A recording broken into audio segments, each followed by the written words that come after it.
अस्सलाम वालेकुम दोस्तों, जनरल आसिम मुनीर की खामोशी ने इमरान खान और तहरीक इंसाफ को परेशान किया हुआ है। एस्टेब्लिशमेंट की जानिब से कोई रद्द-ए-अमल नहीं आ रहा, कोई डील की ऑफर नहीं की जा रही, कोई मुज़ाकरात नहीं हो रहे और हर गुजरते दिन के साथ जो एस्टेब्लिशमेंट और जनरल आसिम मुनीर की नई एस्टेब्लिशमेंट है उसकी खामोशी ने तहरीक इंसाफ में एक तूफान बर्पा किया हुआ है। कोई इशारे नहीं आ रहे, इसीलिए इमरान खान को खदशा है कि एक बड़ी बगावत है जो तहरीक इंसाफ में हो सकती है, क्योंकि जो खामोशी है उसकी भी एक जबान हुआ करती है। जनरल आसिफ गफूर एक प्रेस कॉन्फ्रेंस में कह चुके हैं कि खामोशी की एक जबान होती है, लिहाजा वो खामोशी बहुत कुछ कह रही है तहरीक इंसाफ के लिए और तहरीक इंसाफ के अंदर कई लोगों को इस खामोशी के इशारे समझ आ रहे हैं। अब मामला यह है कि इमरान खान एक बयानिया बना रहे थे जनरल कमर जावेद बाजवा के खिलाफ, वो तकरीर कर रहे थे। जनरल कमर जावेद बाजवा जब से रिटायर हुए हैं कई इल्जामात army chief general Qamar Javed Bajwa पर वो लगा रहे थे, लेकिन अब मामला यह है जब से परवेज इलाही ने शटअप कॉल दी है, जब से परवेज इलाही ने कहा है कि अब जनरल कमर जावेद बाजवा के खिलाफ बात की गई, इल्जामात लगाए गए और इंटरव्यूज दिए गए, तकरीर की गई, तो न सिर्फ परवेज इलाही ने कहा वो दिफा करेंगे जनरल कमर जावेद बाजवा का, साथ साथ मुस्लिम लीग काफ के तमाम अरकान, जितने भी अरकान हैं वो भी जनरल कमर जावेद बाजवा का दिफा करेंगे।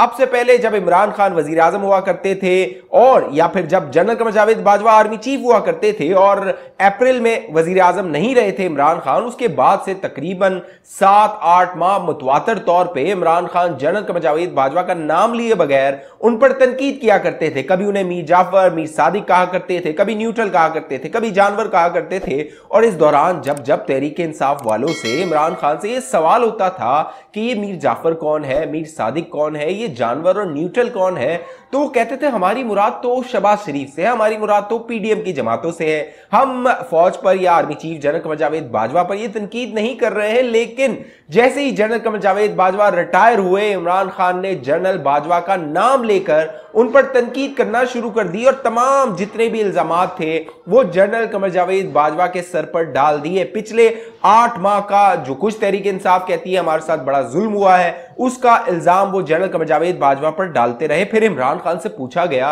कि खान साहब जब आप वजीर आजम थे, आपके साथ इतनी आप कह रहे हैं ज्यादतियां हो रही थी, आपकी हुकूमत में मदाखलत हो रही थी और पूरी हुकूमत बकौल आपके जनरल कमर जावेद बाजवा चला रहे थे, तो उस वक्त आपने आवाज क्यों नहीं उठाई?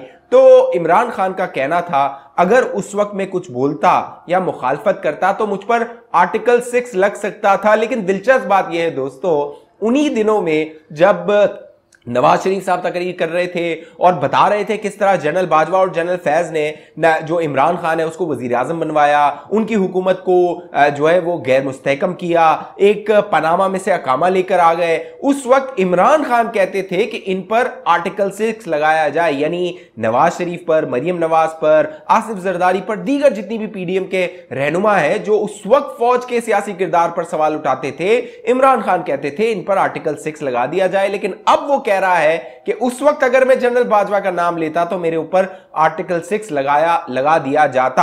अब दिलचस्प बात यह है जो एस्टेब्लिशमेंट का पैगाम था वो परवेज इलाही के जरिए इमरान खान को दो टोक पहुंचा दिया गया और कहा कि साबिक army chief general Qamar Javed Bajwa की तौहीन और तजलील बर्दाश्त नहीं की जाएगी। ये वही फौज है जिसने जनरल परवेज मुशर्रफ जिसने पाकिस्तान का आईन तोड़ दिया था, मार्शल लॉ लगाया था, इमरजेंसी लगाई थी, जो है वो कई सियासी रहनुमाओं को कैद किया था, जलावतन किया था, जो वकील थे, जजेस थे, उनको बरतरफ किया था। लेकिन ये पूरी फौज और इसकी हाई कमान उसके दिफा में आ गई थी जब कोर्ट ने, एक अदालत ने जनरल मुशर्रफ के खिलाफ फैसला दिया था। तो वो शख्स जो आईन तोड़ सकता है और फौज उसके दिफा में आ सकती है, तो जनरल कमर जावेद बाजवा ने तो इस नियाजी और इसके टोले की पुष्पनाई की थी, इसको ये इक्तिदार में लेकर आए थे। अब मामला यह है कि इमरान खान का सॉफ्टवेयर अपडेट हुआ है बाकायदा।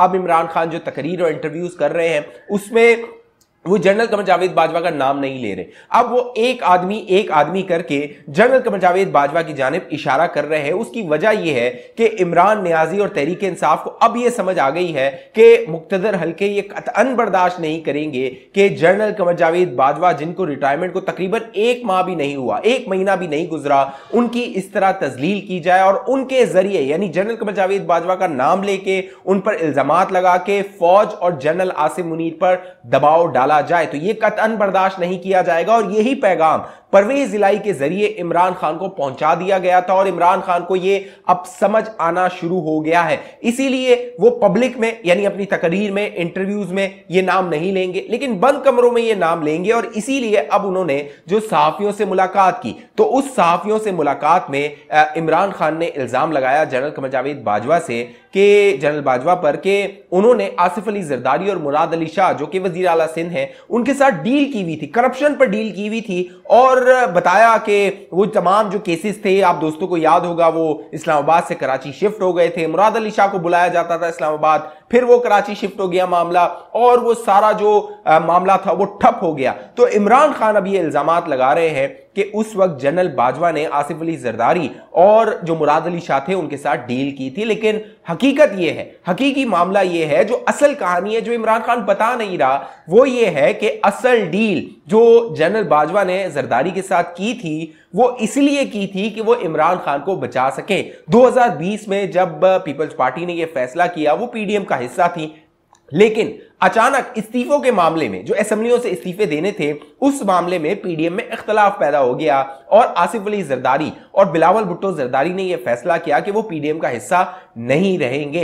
इस दौरान जब वो ये फैसला कर रहे थे कि वो पीडीएम का हिस्सा नहीं रहेंगे, पर्दे के पीछे जनरल कमर जावेद बाजवा इमरान खान की हुकूमत बचाने के लिए मंसूबाबंदी कर रहे थे, क्योंकि इमरान खान को यह खौफ था कि पीडीएम की जमातें उनकी हुकूमत गिरा देंगी और पीडीएम की जमातों का जो इत्तेहाद बन गया है उनको सियासी नुकसान हो सकता है और 2020 में ही इमरान खान की हुकूमत गिर सकती थी। लेकिन उस वक्त की एस्टैब्लिशमेंट, जनरल कमर जावेद बाजवा और जनरल फैज हमीद ने ये किरदार अदा किया और इमरान खान की हुकूमत बचाई। तो अब जो एहसान किए थे जनरल बाजवा ने, जनरल फैज ने, अब जनरल कमर जावेद बाजवा उन एहसानात को भुगत रहे हैं। वही मोहसिन कुशी जो इमरान खान की रिवायत है, वही अब जनरल कमर जावेद बाजवा के साथ इमरान खान कर रहे हैं। तो असल कहानी यह है कि जनरल बाजवा तो बेचारे बचा रहे थे नियाजी को, लेकिन अब नियाजी उन्हीं के जो है वो गले पड़ गया है। तो साफ नजर आ रहा है कि ये जो पंजाब का इलेक्शन है, क्योंकि इमरान खान की ख्वाहिश थी 23 दिसंबर को वो पंजाब असेंबली और खैबर पख्तूनख्वा असेंबली तोड़ दें।